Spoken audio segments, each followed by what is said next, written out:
荷蘭喺歐洲歷史上扮演咗重要嘅角色。早期歷史，荷蘭地區喺中世紀時期經歷咗多個部落嘅統治，尤其係弗蘭德同日耳曼部落。到咗16世紀嘅時候，被西班牙統治。到咗1568年，經歷長期鬥爭之下，最終喺1648年通過西法里亞和約獲得獨立。國際貿易方面，鹿特丹港係歐洲最大嘅港口之一，成為重要嘅物流同貿易中心，連接歐洲同全球市場。主要貿易夥伴包括德國、比利時同中國。出口商品涵蓋機械、化工、農業與製品。值得一提，亦都係全球唯一生產高科技晶片光刻機嘅地方。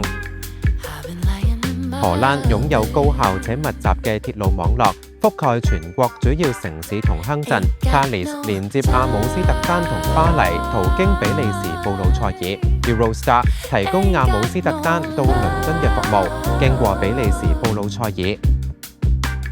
荷蘭大部分地區低於水平線之下，水嘅管理至關重要，以防止洪水同保持土地嘅可用性。荷蘭經歷過多次洪水侵擾，促使國家重視水利工程嘅建設。阿姆斯特丹係荷蘭嘅首都，以其獨特嘅歷史文化同現代都市景觀而聞名。阿姆斯特丹最初係一個漁村，13世紀嘅時候因為建造堤壩而逐漸轉成為城市。到咗17世紀，係阿姆斯特丹成為全球重要嘅貿易中心同文化中心。阿姆斯特丹以其廣泛嘅運河系統而著稱，1999年被聯合國教科文組織列為世界文化遺產。城市內以自行車出行為主，擁有完善嘅自行車道同租賃系統。城市嘅夜生活豐富多姿多彩，酒吧、俱樂部同文化活動吸引住年輕人同遊客。位於阿姆斯特丹北部大約20分鐘車程，荷蘭嘅風車村係該國著名嘅文化象徵。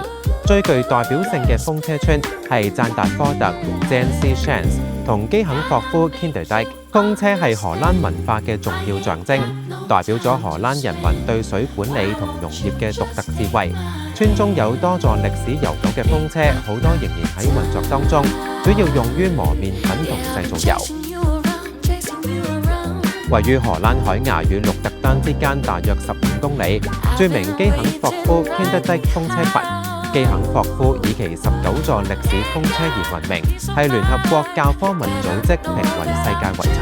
該村風車用於排水同水位控制，係荷蘭水務管理歷史嘅重要部分。